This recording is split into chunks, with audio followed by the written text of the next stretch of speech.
When you heard that they were missing and there was no contact, what were your first thoughts as someone who's been there? I mean, this entire industry, this adventure travel industry is dangerous. Going up in the rockets, visiting the volcanoes, everybody knows the risks involved. And I can tell you that these submersibles are one-offs. It's not like iPhones, there are thousands of them that they can perfect. There's one of it. And so there are certain improvised, you know, he got the lights from Camper World. He drives the thing with an Xbox joystick game controller. So, but this is all standard in the field, and you know that it's a risk. So, but when they first lost contact, why wasn't there effort to made to get to them immediately? How long was this trip supposed to last? Number one. Usually it's 10 to 12 hours. It's 2.5 hours down, a few hours at the Titanic, and then a couple hours back up. Why didn't they send the alarm sooner? I can only guess it's because things go wrong all the time in this business. The time I was there, my dive at the Titanic only lasted 37 feet down, and then it had a mechanical problem and had to be hoisted back onto the ship. That's very standard. So they probably thought, well, the comms will come back. David, to expand on Gil's question, are there any outside bodies outside of OceanGate that they paid to keep eyes on the sub just in case something like this happens? No, it's in international waters. So this sub, as you sign on the waiver, you say, I understand that this sub has not been inspected or certified by any third-party body. Whoa. And but if you're paying that much money, wouldn't you want to have a backup plan to the backup plan to ensure your safety? I mean, I should tell you that there are many safety features of this sub and of the procedures. It's run like a rocket launch. There are these long checklists, and there are twice daily briefings that everybody has to attend.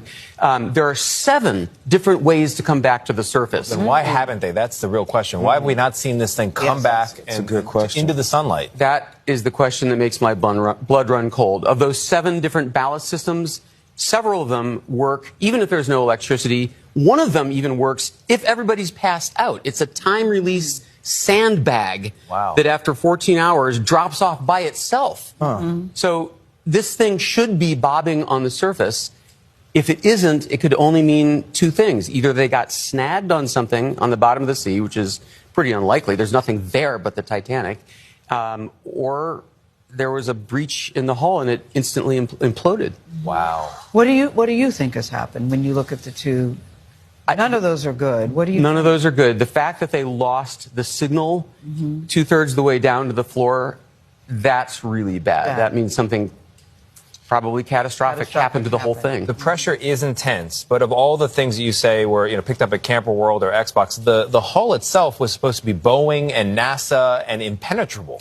The hull itself it was co-designed with the University of Washington and NASA. It's 5-inch thick carbon fiber, never been done before. Everybody told Stockton Rush, the CEO and designer of the sub, that he was crazy because that doesn't work that way. But in theory, the deeper you go as the pressure builds, the tighter the water is pushing in on those silver end caps and making it more and more waterproof. So that's why I didn't worry about implosion. But what can you tell us about this company and the people that run it? Do you think they're being transparent here? Stockton Rush is a really interesting guy. He's built and designed airplanes. He's built and designed previous submersibles. He's a direct descendant of 2 of the signers of the Declaration of Independence. He is, I won't say cavalier, but he did say safety is relative. If you want to live in perfect safety, don't get out of bed. Wow. But they've had successful 25 times. Let's end on hope. You have some. What is it and why? The hope is quickly fading, I'm afraid, because in theory, they have 4 days worth of oxygen. It's never been tested. Nobody's ever measured it. And we're now 2 days into that. So it's half of that is gone.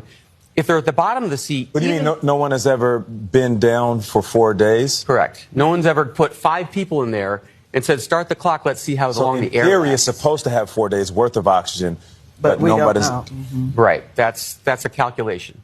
So either they're underwater, which is devastating, because even if we find them, there's no way to rescue them. The deepest submarine rescue ever performed was 1,500 feet. that's like this. This is 13,000 feet. Oh, wow. There's no other craft that can get down there in time. But everybody has an idea about where they are. Why can't they just send something down to look in that area, even if there's an explosion, as you think could have happened? Because there's Why can't only they just- 3 or 4 machines that can go to that depth in the world. Yeah. Wow. And they're not, they take weeks to prepare, and they're not on site. I see. And suppose we had one, what would we do? Try to tow this thing up? I mean, the difference between a submarine, which is a torpedo-shaped thing that drives out of port on its own, and this thing, a submersible, is that this has to be carried everywhere. It has very little power. You can see in the picture, it's just these little plastic fans, basically. So it's supposed You to have to drop say- down and then just pop back up? That's right. They release the ballast, they release the weight, and it just rises to the surface on its own. The other thought, I think this is part of the hope, is if it's on the surface now and it's located, it cannot be opened from the inside. So it has to be found in time. They will run out of oxygen, even if Then they're on open the from the surface. outside. Yeah, That's right. they We gotta were be reopened, so- bolted in from the outside. There's 17 bolts on the outside. So